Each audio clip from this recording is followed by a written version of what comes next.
Когда мы возвращаемся домой на работу, в общество, транспорт, баню, кто ходит в баню, русскую баню, или сауну, куда вы ходите там. Когда мы возвращаемся в магазин, и нас окружает в основном неверующие люди. Когда мы возвращаемся в общество, очень часто мы начинаем ловить себя на то, что мы часто падаем в компромисс. Особенно в летний период. Лето – это крем, это пляжи и так далее. Алло, но вы не должны забыть свою идентификацию, свое лицо. Друзья, не мир должен контролировать нас. Не общественное мнение должно руководить нами. Мы должны стать, мы выше общественного мнения. Скажите кому-то рядом с собой, я христианин, я стою выше общественного мнения. И скажите кому-то также, ты, христианин, стоишь выше общественного мнения.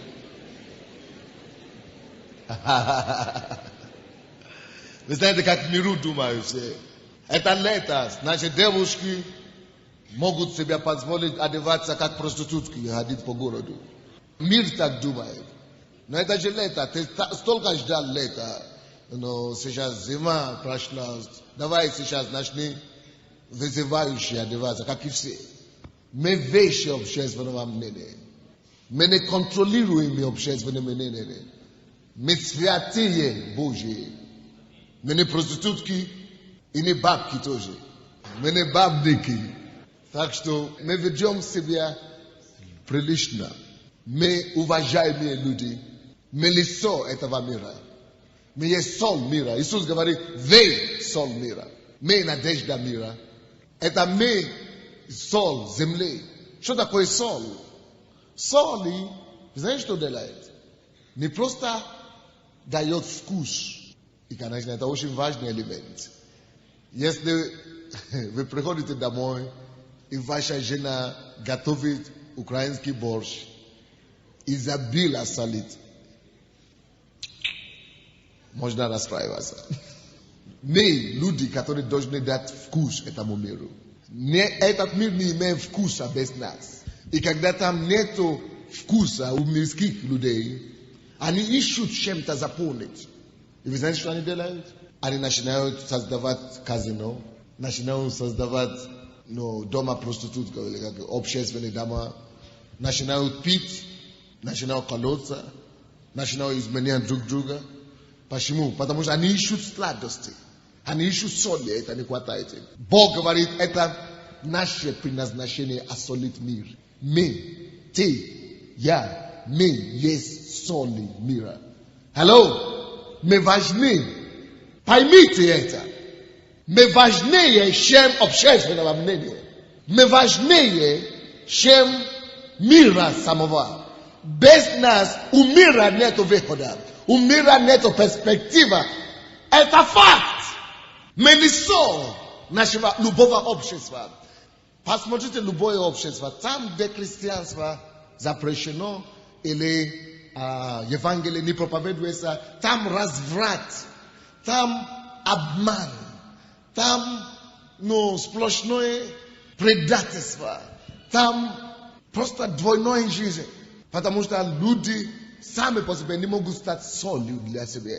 И единственный соль, который сам Бог предназначил для этого мира, это христиане. Люди, которые живут по Слову Божьему, которые ведут праведный образ жизни. Слушай, какой тогда мы соли, если соль потеряет силу свою? Если соль начинает жить как мир, какой тогда ты соль-то? Какой тогда ты свет? Какой тогда я свет? Если свет станет тьмой, какой тогда свет? Мы, люди, есть свет мира, который должны просвещать мир. Мы призваны Богом быть, давать просвет этому миру. Мы не имеем права чувствовать себя хуже кого-то. Нет. Слушай, ты не хуже никого. Мы наоборот лучше всех. Потому что мы искуплены. Мы омыты кровью Иисуса. Me nem perspektywu, me idziemy na nieba. Nasze budusze i skuplino zagarantirowane. Nasze proszło jest zabite. Nasze siwo nasze garantirowane. My znajemy to my. My dzieci żywego Boga. My sol miru. My świat этого мира. Однако сол не просто, чтобы дать вкус. Сол также, слушайте внимательно, имеет еще одно свойство, кроме солить. Кто знает? Консервировать, чтобы убить, избавить товара или продукта от микробов, да, от разложения и от микробов. Hello? Микробы общества не то, что не должны касаться нас. Мы есть соль, предназначенный Богом, чтобы сохранить любое общество от микробов. Что такое микробы общества? Вот это то, что все говорят летом, расслабься. То, что все говорят, не страшно пить рюмочку. Знаете, есть такие даже верующие, я был в Германии, есть верующие такие, которые, какая разница, рюмочку, всего лишь рюмочку красного вина. Но какая разница, мы же не алкоголики, значит. Или только бутылку, не бутылку, а стакан пива. Это же не страшно. Вот с этого и началось. И дошло до такого, что их общество абсолютно мертво. Я проповедовал в Франкфурте, и там был один из Союза, из Совета директоров Союза пятидесятников в Германии. И он мне говорит, у нас всего все пятидесятники в Германии, это 60 миллионов или что-то, населения сейчас, когда они соединились. Весь союз пятидесятников, люди как мы, люди крещены Духом Святым, по всей Германии всего лишь 40 тысяч, и харизматов все. 40 тысяч. Я говорю, если мы будем считать только наши церкви, в Киеве у нас около 20 тысяч, и считать по всей Украине 100 церквей, у нас уже больше 40 тысяч за 7 лет. У нас только не взять никакие центры, слова, это не брат слова жизни, это не брат Гаврилюк, это не брат. Украина только 7-10 лет независимая. И за такое короткое время столько, сколько у нас членов по Украине, только наша церковь, одна церковь, это столько у них всего вообще движение тысячу деноминаций, всего лишь количество. То есть все крещены Духом Святым, все полноевангельски верующие, всего лишь сколько у нас здесь. Деградация пришла в общество, потому что всякий раз, когда соль теряет свою силу, она никому не полезна. Она не только не полезна обществу, она не полезна себе, она деградируется, она уничтожается, она попираема человеческими ногами. Поэтому, когда верующие тоже на Украине начинают говорить, что там, если только пиво пить, только сигарет чуть-чуть покурить, что там страшного? Я же сам себя контролирую. Вот один так ко мне подошел брат из церкви. Он говорит, он был алкоголиком в миру, но он пришел в церковь, 3 года не пил, Бог его исцелил. И вдруг сорвался. Что с тобой случилось? Устроился на работу верующему бизнесмену. А этот верующий бизнесмен из нашей церкви, он пьет чуть-чуть, красного коньяка. Когда гости, прилично, потому что неприлично отказаться, неудобно. То есть общественное мнение контролирует его. Он думает, я бизнесмен, я депутат, я, как это, я чуть-чуть, я только губки, что-то. А его этот новый взятый, который он только взял на работу, из церкви, он видит, что, мой директор, он же верующий. Бог же его благословляет, он же пьет чуть-чуть, красного вина или что-то, коньяка. Ради приличия, серьезный там бизнес. Он говорит, я тоже попробую чуть-чуть, не страшно. И с этого пошло, он попробовал рюмку. Сегодня не страшно, завтра не страшно. Потом через полгода становится страшно. Мы есть соль, люди смотрят на нас. Наш пример влияет и решает судьбу миллионов людей. И вы знаете, что с этим человеком случилось? Он начал пить так, что начал спать на улице. Бомжем стал.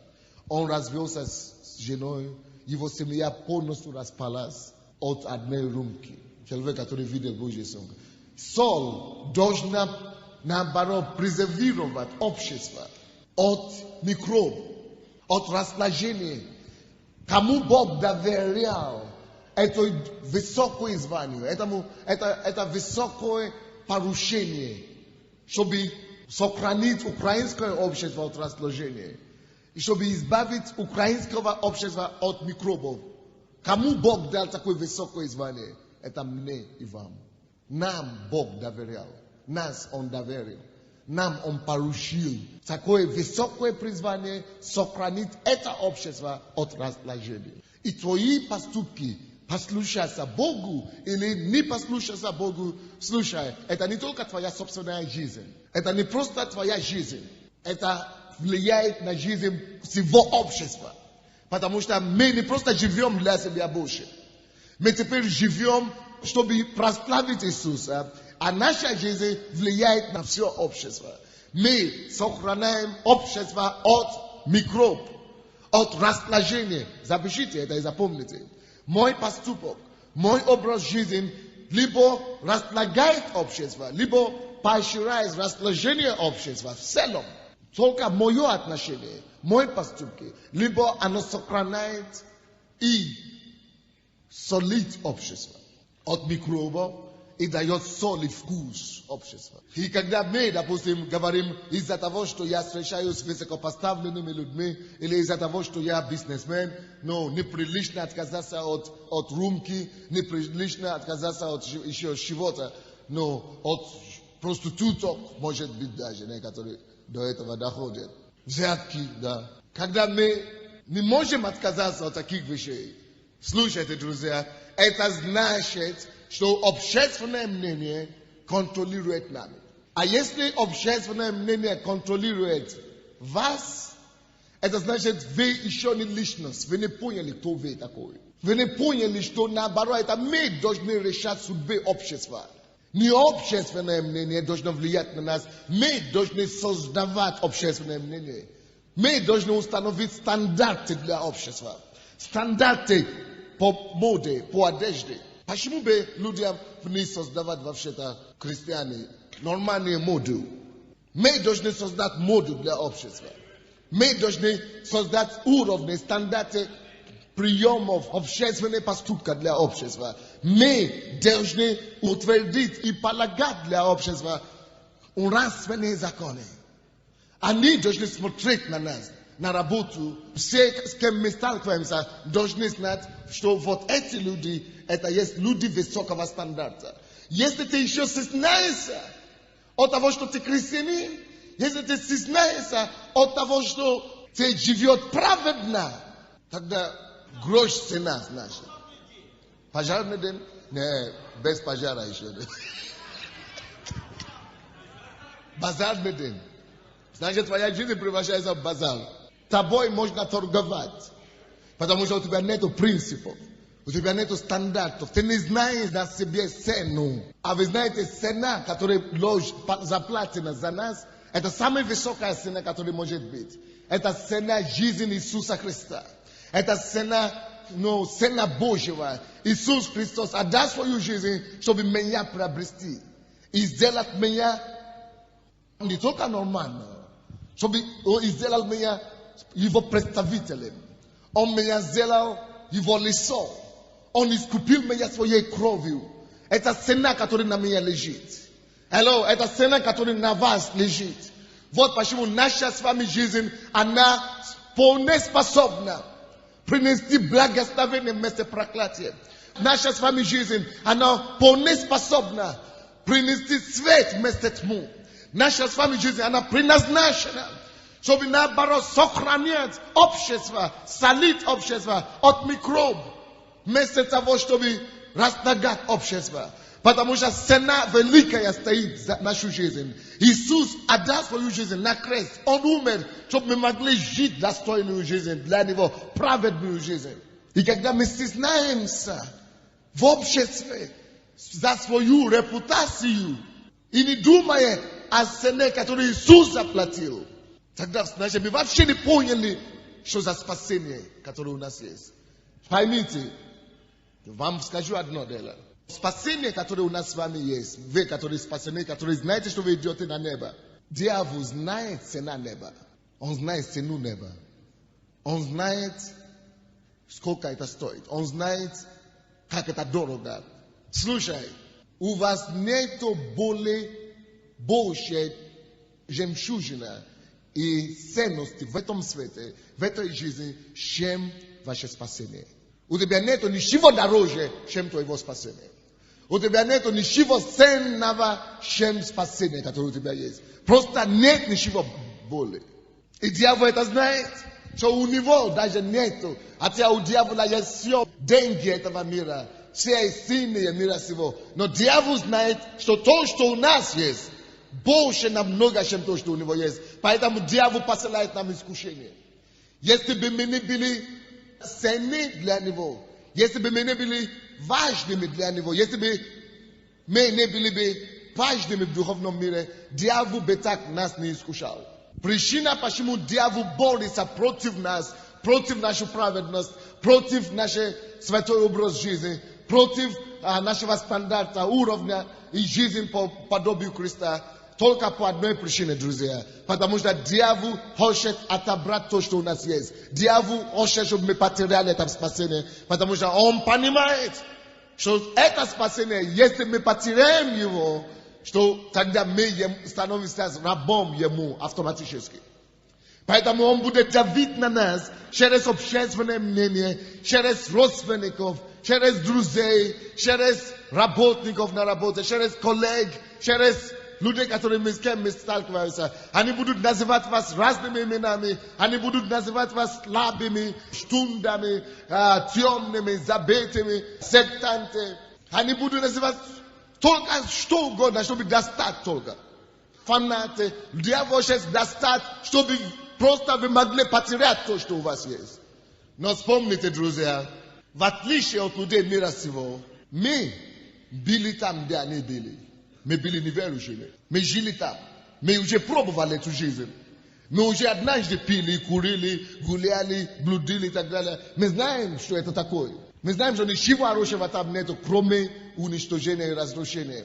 Но они-то еще не пробовали Христа, как мы пробовали. Мы нашли что-то лучшее. Мы нашли кайф во Христе Иисусе. Поэтому мы можем им 100% сказать, что ваше мнение, это просто потому, что вы еще не знаете то, что мы знаем. Это просто потому, что вы еще не открыли себе то, что мы открыли себе. Вы понимаете меня? Поэтому не мы должны умолять, чтобы общественное мнение изменило пользу нам. Не мы должны угодить мир, постараться выглядеть приятным, чтобы быть принятым миром. Нет, этот мир идет в ад. Мы не угождаем этому миру. Мы не хотим, чтобы этот мир принял нас. Мы хотим менять этот мир, друзья. Я говорю, мы здесь, чтобы изменить этот мир. Не подобиться миру, но изменить мир. Откройте Ефесянам 2 главу. Ефесянам 2 глава, с 1 по 5 стихи. Мы не просто живем. Дорогой, если ты просто живешь, ты просто таешься, ты просто теряешь свою жизнь. Мы здесь, чтобы изменить мир. Мы здесь, чтобы изменить жизнь людей. Если ты не влияешь ни на кого, ни на жизнь никого, ты не меняешь жизнь никакого человека, ты просто существуешь. Это скучную жизнь. Мы, христиане, призваны изменить этот мир. Чтобы поставить этот мир с головы на ноги. Чтобы принести порядок в семьях людей. Чтобы освобождать людей от болезней и греха, которые мучают их. Чтобы разрушить оковы, которые держат людей. Чтобы помочь миру думать правильно, по-прямому. Чтобы помочь миру быть нормальными. Мы должны вернуть мораль общества, нравственность в общество. Мы созидаем общество. Мы есть восстановители разруха общества, друзья. И мы не позволяем себе быть под влиянием общественного мнения. Мы меняем общество. Не общество меняет нас. Мы реформаторы, друзья. Реформатор летит там, где-то находится. Меняешь ли ты то общество, где ты находишься, или ты просто сидишь посреди них и мечтаешь, чтобы они тебя поняли. Никогда тебя не поймут. Надо, чтобы они тебя поняли. Надо, чтобы они стали такие, как ты. Ефесянам с 1 стиха говорит 2 глава.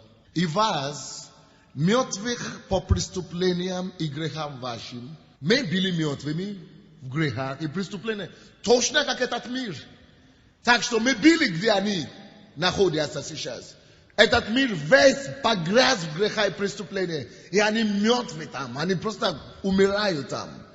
И мы тоже были таковыми когда-то. И второй стих говорит, вот мы были там, в которых мы некогда жили по обычаю мира сего. Мы тоже когда-то жили по обычаю мира сего. Кто признается в том, что он тоже жил когда-то, как и весь мир. Мы все так и жили, как по обычаю мира сего. Но послушайте, что дальше в этом втором стихе. Все люди, которые живут по обычаю мира сего, посмотрите, что написано. На самом деле живут по воле князя, господствующего в воздухе, духа, действующего ныне в сопротивлениях. Система мира сего разработан не Богом. Система греха и преступления, система обмана и предательства, система зла и безнравственности. Все люди, слушайте внимательно сюда. Все люди, два человека сюда, можно? Все люди, которые живут по обычаю, допустим, он нормальный человек, молодые люди говорят, я молодой, скажем, он рогатый, он дьявол. В тебя рогатый. Дьявол-то не видно, как Бог не видно. Но он говорит, я молодой человек, мне всего лишь 20 лет, я должен быть сильным и крутой. Что надо для этого? Надо бить людей, деньги. Надо побить кого-то и заработать деньги. И качаться, накачаться хорошо.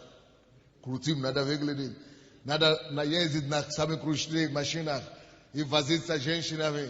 И просто думать, что я сам Бог себе в своей жизни. Правильно? Все так живут. Слушайте сюда. Вот этот стих, который мы читали, второй стих, 2 глава говорит, что мы тоже когда-то жили по обычаю мира всего. И кто заправляет обычай мира всего? И пишется в этом стихе дальше, в 2 стихе, что обычай мира всего диктуется, или диктуемый воля, по воле князя, господствующего в воздухе. Рогатый, чего-то убрал рогатого. Есть князь над этим миром, и Украины, и мира, который никто не знает. Это дьявол, князь мира сего, который господствует в воздухе. Алло, нам это открыто, потому что мы пришли к Богу, потому что мы читаем Библию, потому что мы понимаем Слово Божие. Мира сего, они-то не читают Библию. Даже если они пытаются читать Библию, они ничего не поймут, не понимают. Как и я тоже пытался читать Библию, я только с ума сходил. Ничего не понимал абсолютно. Так и мир ничего не понимают. Но мы это понимаем. И посмотрите, что Библия говорит. Что все люди, которые живут, парень живет своей жизнью, девушка живет своей жизнью. Говорят, мы живем нормально. Вот девушка живет, тоже надо быть крутая. Он не виден, его не видно. Но девушки живут, мальчики живут своей жизнью. Надо быть крутым. Вот они только живут. Надо получить максимум удовольствия в жизни. Но слушай, Библия говорит, весь мир живет по обычаю мира сего. Напишите, обычаю мира сего. И Библия говорит нам, тут же в этом стихе, кто заправляет обычай мира сего? Кто ответственен за эти обычаи? Кто придумывает эти обычаи? Допустим, когда он думает, мне надо быть крутым, надо зарабатывать деньги, надо выбивать людей. Как вы думаете, кто ему эти места дает? Он думает, что он сам. Он же никого не видит, ни дьявола. Какой дьявол, вы что? Вообще, вы все уже фанаты, уже заболели или что? Он думает, что я сам хочу гулять, хочу пить, хочу курить. Так и она и говорит. Хочу изменить девушек и меняю. Да, правильно? Ну, правильно, так и есть. Но Бог открывает нам то, что за этим стоит. И слушайте внимательно. Алло. Библия говорит, что все обычаи мира сего, способ жизни мира, как все живут. Ну, как все живут, да? Бог говорит, это обычай мира сего является волей какого-то князя, Господствующего в воздухе, который есть духовная сила. И это князь господствующего в духе, он разработал все обычаи мира сего. То, что принято в миру, то, что принято в миру, не люди придумали. И все обычаи мира сего, кто-то стоит за ним. Вот князь, господствующий в воздухе. Он дает эти мысли ему, он дает эти мысли ей. Она думает, что я сама. Все такие, почему бы я нет? Я что? Все такие, я тоже.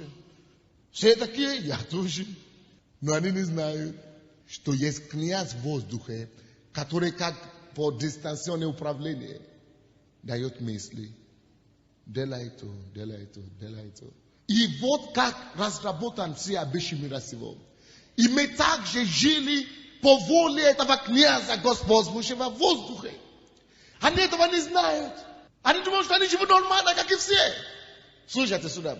Если твоя жизнь, как христианин, не отличается от жизни мира сего, если твоя жизнь не отличается от жизни прочих коллег твоих на работе, если твоя жизнь не отличается от жизни твоих соседей, если ты тоже живешь, как и все, ты идешь в ад. Ты просто кандидат в аду конкретно. Ты обманываешь, как все, ты лжешь, как все, ты блудишь, как все, пьешь, как все, гуляешь, как все. Все. От спи в церкви. Хоть ты самый лучший друг пастора, ты все равно идешь в ад. И тебе никто не поможет. Потому что человек, который живет по обычаю мира сего, он уже попал под сети этого рогатого. Вот это он, князь господствующего, он-то господствует не на земле, а в воздухе. Оттуда он контролирует всех ходящих под небом. И люди думают, что мы живем как все. Вот почему, когда мы с вами пришли к Богу, нам казалось, что наши глаза открылись, что мы просыпались от какого-то страшного сна. Нам легче стало. Кто почувствовал, когда он пришел к Богу, что действительно, как будто его глаза открылись, как будто пелена попала с глаз. Мы все такие, потому что мы были абсолютно слепыми. Общественное мнение контролировало нашу жизнь. И я хочу вам сказать, всякое общественное мнение, то, что принято в миру, это заправлено им, князем, господствующим в воздухе. Он создает общественное мнение, то, что ему выгодно. Он создает общественное мнение, чтобы нас, искупленные люди, спасенные люди, праведных людей, чтобы нас назвали сектантами. А они, идущие в ад, закодированы дьяволом, избавленными грехами, чтобы они сказали, вот, а вы нормальные люди, значит. Тот, кто пьет, тот, что изменяет, тот, кто гуляет, тот, кто бьется, он нормальный. А тот, кто это не делает, как раз ненормальный для них. Ну, разве это не так с вами? Когда вы пришли к Богу, вы перестали пить, вы перестали матукаться, вы перестали... Что ваши друзья говорили? Они говорили, что с ума сошел? Ну кто ты, самом деле с ума сошел? Слушай, человек гулял раньше, не приходил домой, не приносил деньги, бил жену, всякие гадости вытворял, да? И теперь говорит, все, я не буду все этого больше делать. Я возвращаюсь домой, я буду ответственным мужем, буду любить свою жену, буду заботиться о ней, и мы будем вместе служить Богу, будем ходить в церковь, будем читать Библию, будем воспитывать наших детей. И его друзья его видят, говорят, ты что, туда попал Сандей? И ты тоже. А как по поводу бутылки? Ну, а тебя бы вино. Он говорит, нет, ну...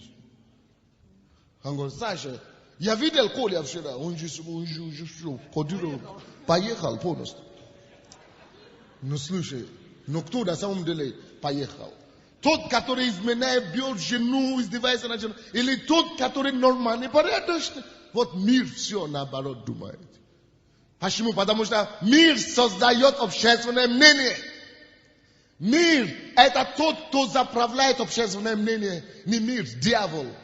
Этот мир, общественное мнение, которое в миру, если ты живешь, как мир живет, если общественное мнение контролирует тебя, значит, ты абсолютно не свободный человек. Ты просто не понимаешь, что ты. Ты искупленный, ты освобожден от влияния этого рогатого. Ты освобожден от князя, господствующего в мире. И если ты не такой, как все, это слава Богу наоборот. Наоборот, мы должны благодарить Господу, потому что я был таким, так же, как и все. Я знал, как пить. Нам не запрещено пить. Нам не запрещено гулять. Мы умеем все это делать. Но мы освобождены от него во всем деле. Поэтому общественное мнение не должно контролировать твою жизнь. Я проповедую сегодня об общественном мнении. Общественное мнение не должно контролировать твою жизнь. Если ты думаешь, что ты хочешь угодить друзей, ты думаешь, что хочешь угодить мужей, или мужа, или жену, или родственников, ты не угождаешь родственников, потому что эти родственники, они даже свою жизнь не контролируют. Ты угождаешь князя, господствующего в воздуху. Ты становишься под ярмом сатаны, и ты становишься детем ада, как и все прочие. Эти люди неверующие, они это не понимают. Они думают, что они живут, как и все. Как это не обманывать? Но как это не солгать? Но белая ложь, но желтая ложь, но ничего же ложь. Но мы это понимаем, что мы искуплены, на нас одежда праведность Божия. Алло, вам надо царствовать над общественными мнениями. Мы должны контролировать общественное мнение. Мы должны создавать общественное мнение. Вот девушки, они говорят, сколько тебе лет? Слушай, 25 лет, и у тебя нету никого. Что ты ждешь? Заведи себя кого. Ты же красивая девушка. Старой девой хочешь стать. Вот лучше я буду старой девой с Богом, чем молодой проституткой с сатаной, над кем буду издеваться из футбола. Сколько у меня сегодня ко мне сейчас идут людей из нашей церкви, которые говорят, пастор, что мне делать? Я говорю, что делать? Если бы я знал, что свадьба, что семья, такой ад может быть, я бы никогда не вышла замуж вообще. Я говорю, зачем ты тогда вышла за него? Либо он пьет, либо он изменяет, либо он не уважает, либо... Но это же повсюду. Я говорю, видите, всегда выгодно дождаться Бога. Всегда выгодно дождаться Божье время. Чем быть каким-то адом на земле. Даже если ты одна, ты свободна, ты можешь управлять свою жизнь как хочешь. А когда ты уже вышла замуж за какого-то рогатого в мужском поле, уже опоздал, все, теперь мучается на здоровье. Алло, не поддавайся общественному мнению. Мы здесь, чтобы менять общественное мнение и создавать здоровое общественное мнение. Кто-нибудь здесь со мной? Мы не позволяем общественное мнение влиять на нас. Мы меняем общественное мнение. Откройте к Римлянам, 8 глава, 31 стиха по 34. Вы должны просто осознать, кто вы такой.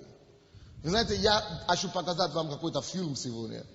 Когда я буду по проповеди показывать некоторые фильмы. Я хочу показать вам фильм, когда я был на десятилетии у Правекс банков. Вы знаете все Правекс банк, да? Вы знаете, что хозяева, они верующие, они ходят в церковь. Сегодня они уехали, но они верующие. И я хотел показать их фильм. Там есть все лица, которые вы будете узнавать по телевизору, известные люди нашего общества. И когда мы приходим туда, все же пьют, потому что неприлично не пить, неприлично не... надо себя как-то вести. А то тебе дают бокал, а ты наливаешь туда минеральную воду, они говорят, что тут ненормально. Вот как раз и говорят, вот это и как раз и нормально, дорогой. Аминь. И я хочу показать вам это, и чтобы вы видели, как я говорил с ними. Потому что я выступил там. И я говорил с ними, как человек, который стоит свыше. Потому что на самом деле я осознаю, кто я. Я стою свыше. Ты можешь быть премьер-министром, ты можешь быть кем угодно, ты можешь быть министром, ты можешь быть миллионером. Но если ты живешь без Бога, я заявляю тебе, что ты просто жалким, несчастливым человеком. И тебе нуждается помощи от меня, спасенной. И очень часто мы начинаем чувствовать себя no huje kavota izanashva palogene, sosana palogene, ili finanso palogene. Eta shipka, eta mnenye mirasivo. Tene jest skolka te vesish. Потому что некоторые из вас вы уже голодовку объявили себе из-за этого дела. Не надо себе объявлять голодовку. Если у тебя гайморит другой, большой, это Бог тебе подарил подарок. Благодари Господа за твой гайморит, или как называется. Ну, фигура, короче, то есть большой. А? Габарит, да? Ну, какая разница.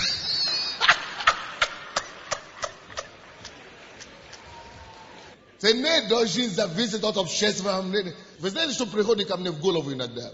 Когда я переключал телевизор и вижу эти все моды, и все такие худые. Я говорю, это дьявол заправляет этот мир. Это просто дьявол. Вы знаете, что приходит ко мне в голову? Я говорю, почему никому не приходит это в голову из среди этих христианских бизнесменов? Чтобы сделать, наоборот, другую моду. Где люди нормальные.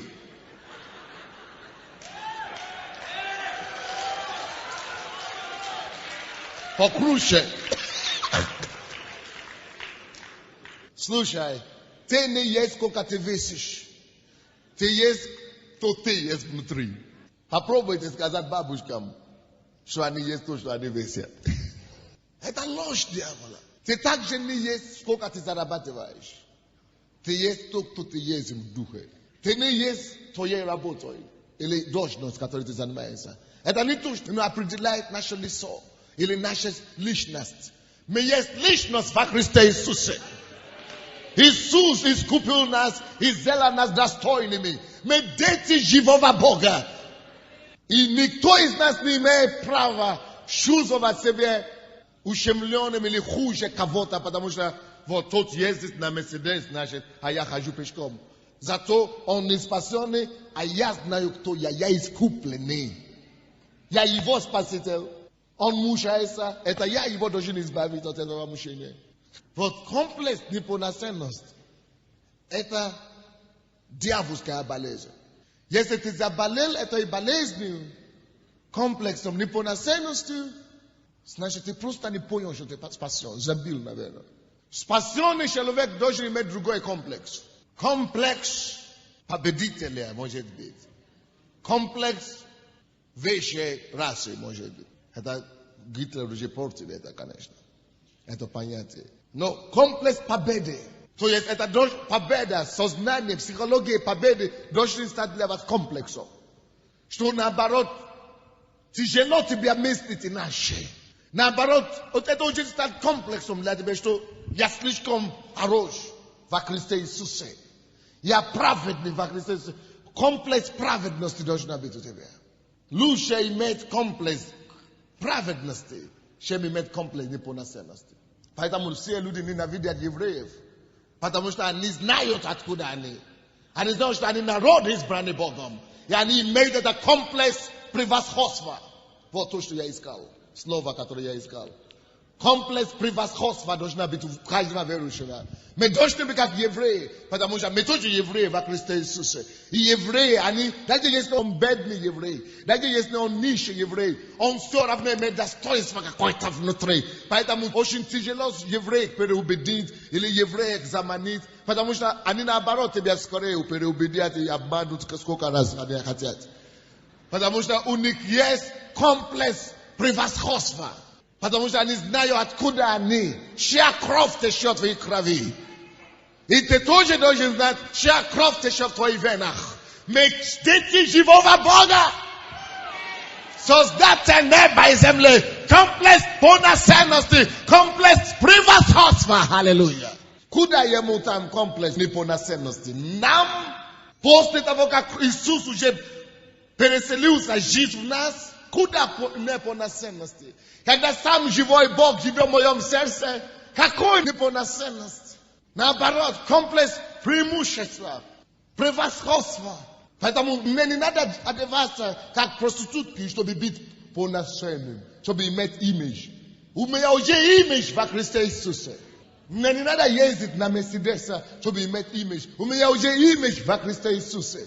Не надо жить в домах миллионов, чтобы иметь имидж. У меня уже имидж во Христе Иисусе.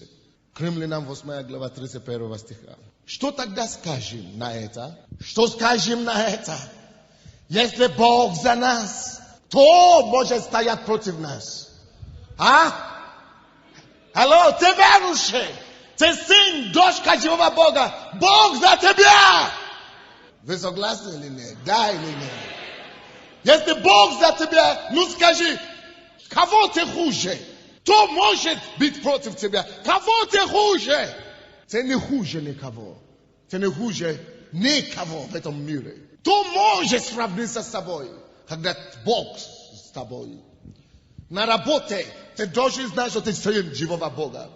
Мы не позволяем общественному мнению диктовать нашу жизнь. Только Божье мнение диктует нашу жизнь. Только Божье Слово диктует нам жизнь.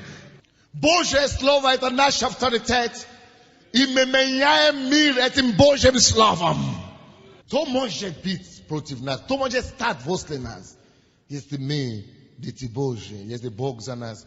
32 стих. Представь себе, это 32 стих. Тот Бог, который даже Сына Своего не пощадил, но за всех нас отдал Его. Как же Он с Ним, с Иисусом, который Он дал нам уже, не дарует нам и всего. Слушай, ты уже имеешь самый большой подарок в мире. Бог, который уже самый дорогой, что у Него есть.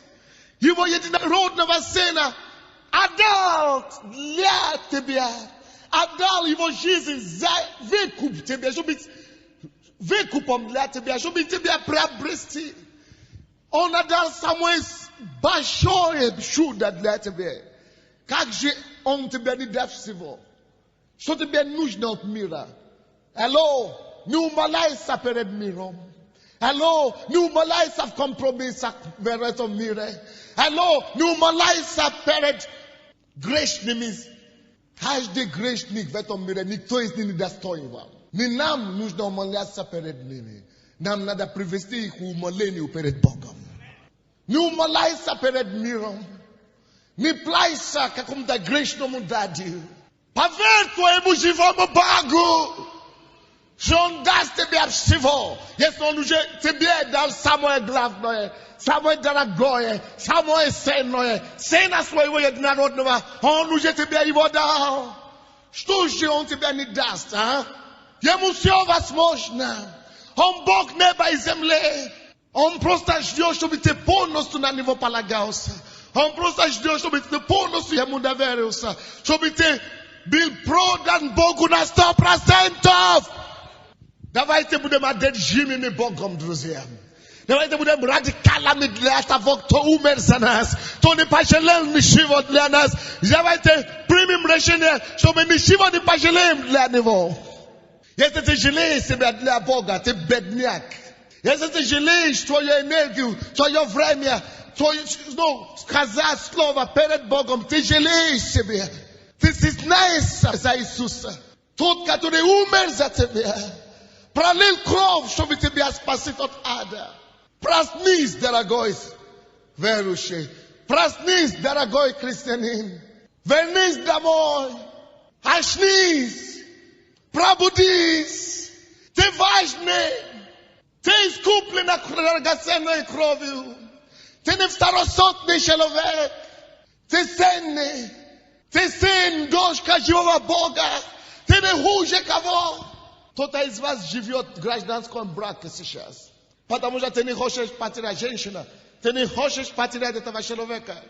О, Боже мой. Какое оскорбление Духу Божьему, который в тебе живет. Приди домой. Бросай его деньги ему в лицо. Собери твои вещи. Отправься домой. Добрый очи тебя ждет. Он всегда ищет своего блудного сына. Алло! Никто не может купить твою душу. Никто не может купить твою праведность. Ты дороже, чем этого. Это то же самое, что ты умоляешься свиньями, псами, болотоиками. Когда ты идешь в компромисс с миром или с общественным мнением. Это то, что делает блудный сын. On pashol kushat meses viniami. Mi kushaj Bože meses viniami mirasivo. Это слишком грязно, это слишком мерзко, дорогой. Ты искуплена ценой жизни у Сына Божьего. Вернись домой. Хорошая жизнь тебя ждет у общего дома. Любовь тебя ждет у общего дома. Мир и покой тебя ждет в общего дома. Обеспечение ждет тебя в общем доме. Вернись домой. Вернись домой, дорогой. Не издевайся над Творцом твоим, Боже. Есть жизнь, и жизнь с избытком с Иисусом. И слушай, с Ним лучше. С Ним лучше. Бог говорит, почему ты жалеешь себя? А? Почему ты из-за жалости к самому себе, из-за самолюбия, ты просто издеваешься над Богом? Разве ты не можешь понять, что Бог, который отдал самое дорогое для тебя, Бог, который отдал Сына Своего и свою жизнь за тебя, разве ты не можешь понять, что Он отдаст тебе и все? А почему Он не дает? Потому что Он ждет твою верность. Некоторым из вас надо просто сейчас начинать каяться перед Богом. За неверие, за то, что вы Ему не доверяли. Что вы пошли на компромиссы. Что вы позволили общественному мнению доминировать над вами. Бог говорит, но кто может обвинять избранных Божьих? Ты боишься общественного мнения. Ты боишься, что подумаешь на работу, что подумаешь дома, что подумаешь родственники. Но Библия говорит наоборот, тебя кто может обвинять? Никто не может тебя обвинять, потому что ты уже, слушай, Богом, самым главным, Богом избранным. Он твое оправдание. Он твое оправдание. Пускай все думают, как хотят. Пускай говорят на тебя, кто хотят, или что хотят. Он твое оправдание. Кто из вас был в церкви 3 года тому назад, или 2 года тому назад, 3 года тому назад? Поймите, сколько на меня писали в газетах. Вы видели, да? О, Боже мой. Я и гипнотизер, я и африканский колдун, я даже и торговец наркотик, я и вино продаю, получается, в Африку импортом, но экспортом направляю. Я пожертвования и десятины только себе домой беру. Сколько не говорили. Но я-то знаю, что Он оправдывает меня. Общественное мнение – это дьявольская заправка. И если ты еще под влиянием общественным мнением, ты просто потерянный человек, пропадший, ты просто в грязи, ты просто в ерунду какой-то, ты просто между смертью и жизнью, ты просто между небом и землей. Скоро тебя забьют этим общественным мнением. Алло, прими твое решение в пользу Христа. Тот, который принял решение в пользу тебя. Прими твое решение стать за Ним, потому что Он открыто умер за тебя. Он не постеснялся тебя. Он не отдерживался, спасая тебя, идя на крест за твой грех. Стань за Иисусом. Стань за Иисусом. Займи Его место. Библия говорит, кто может обвинять тебя, когда Бог тебя оправдывает? Слушай, примите решение сегодня, что самое главное для тебя, это не то, что человек говорит, а то, что Бог говорит в отношении тебя. Римлянам 8 глава, дальше мы читаем 34 стих. Тоже тот, кто осуждает. Эй, будь смел, как лев. Библия говорит, что грешник, он убегает, когда никто его не гонит за ним. Грешник всегда всего боится. Грешник, он всегда не уверен в самом себе. Грешник, он всегда смущается. Что кто скажет, я не так выгляжу, может быть, я не такой, может быть, я не такой. Грешник боится всего, смущается перед всеми. Но Библия говорит, тот время, когда грешник убежит, когда никто его не гонит, то праведник наоборот. Он смел, как лев.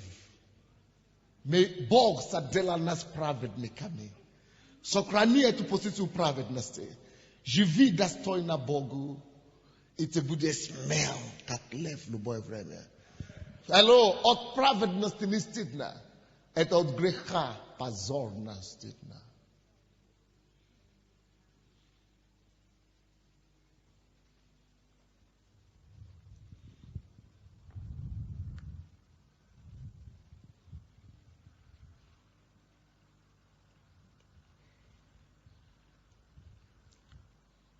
тоже тот, кто осуждает.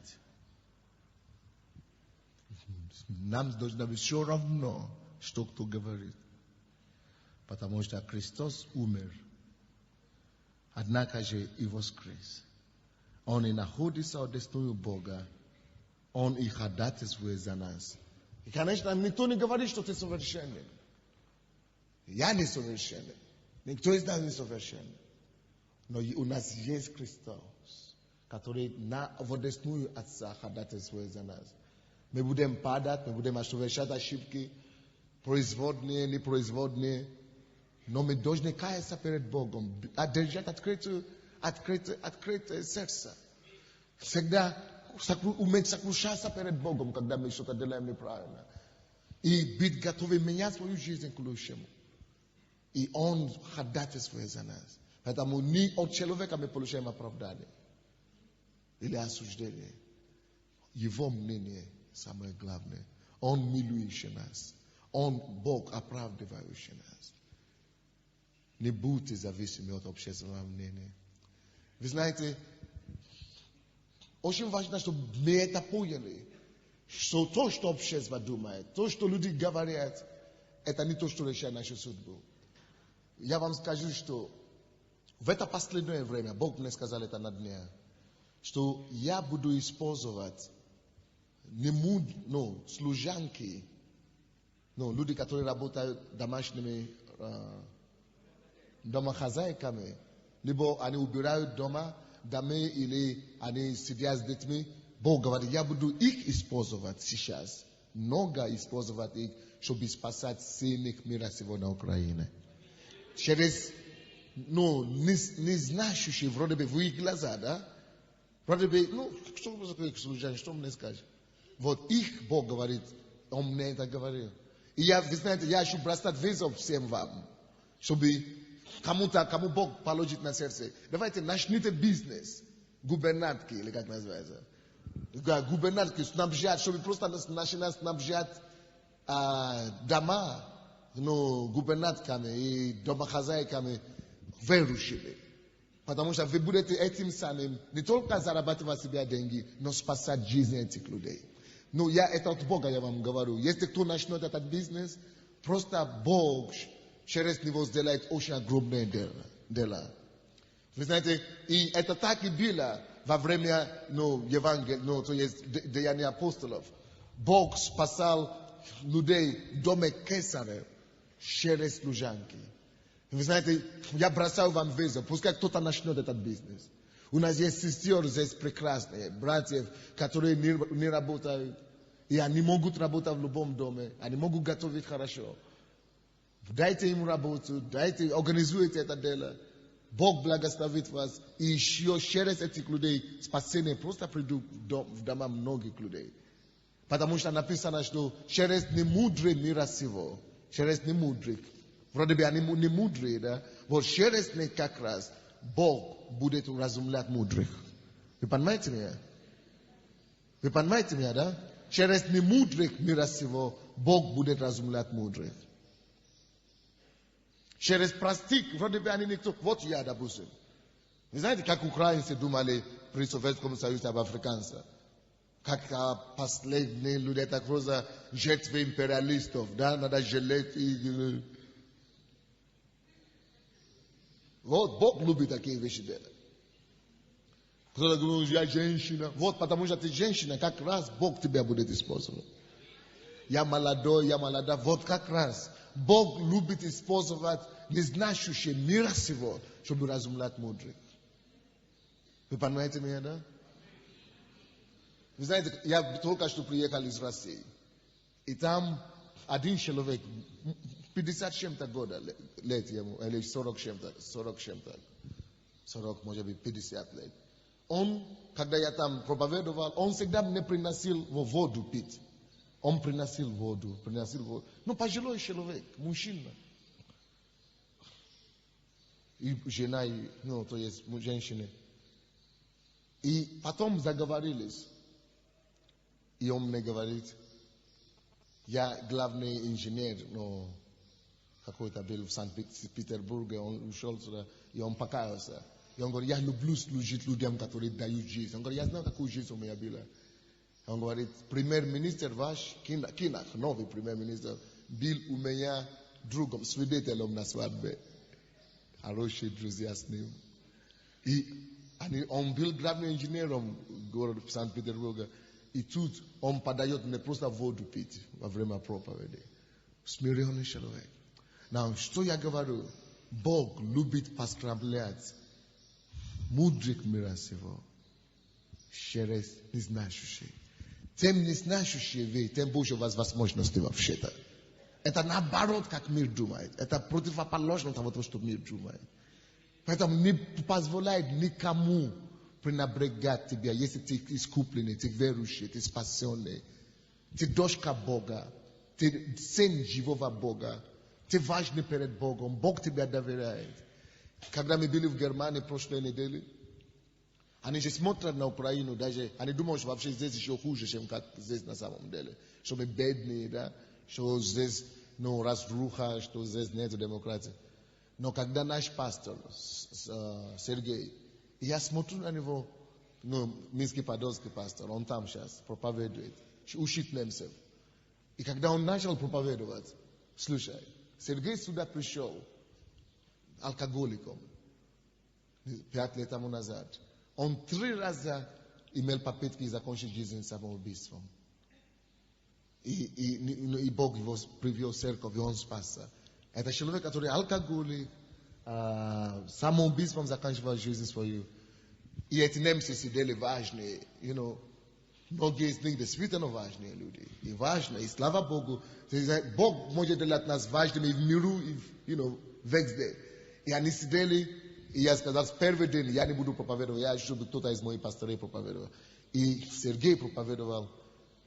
Они потом все подходят ко мне и говорят, слушай, мы думаем, что у вас там в стране недалекие люди. Оказывается, что вы должны приехать нас учить. Это человек, который вообще не высшее образование, ничего, но благодаря Божьему выбору и благодаря Слову Божьему.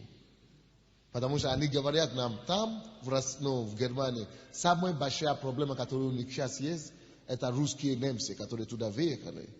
Молодежь, потому что они не хотят учиться, они хотят работать. А как это вы оттуда приехали, вы такие умные, говорят. Потому что мы другие. Мы не украинцы, мы граждане неба. Мы дети Бога живого. Давайте преклоним нашу голову перед Богом. Преклоните вашу голову. Давайте будем молиться, что мы не хотим быть под общественным мнением. Просто скажите Богу так. Я не хочу быть, чувствовать себя как комплекс неполноценности. Наоборот, у нас верующих должен быть комплекс превосходства над миром. Комплекс полноценности, комплекс того, что мы дети Бога. Нам не должно быть стыдно за Иисуса. Наоборот, Он открыто умер за нас. Он отдал свою жизнь за нас, не чтобы мы потом были контролируемы этим миром. Но чтобы мы могли изменить этот мир. И чтобы через нас, чтобы люди другие могли получить освобождение, свободу и свет. Подготовьте, пожалуйста, экран и выключите свет, пока мы молимся. Просто помолитесь к Богу, чтобы Господь помог вам, укрепил вашего духовного человека. Чтобы Господь дал вам нормальный комплекс. Чтобы Господь дал вам превосходный ум, как Даниилу. Написано, что Бог дал Даниилу превосходный дух. Друзья, у тебя должен быть превосходный дух над миром всем, над общественным мнением мира сего. Превосходный дух. Проси у Бога этого духа превосходства. Что, Господь, я не хочу быть рабом общественного мнения Божьего. Я не хочу быть контролируемым князем господствующего в воздухе. Мы хотим быть контролируемым только Словом Божьим, волей Бога живого. Потому что мы дети Бога. Мы устанавливаем Божий порядок на земле.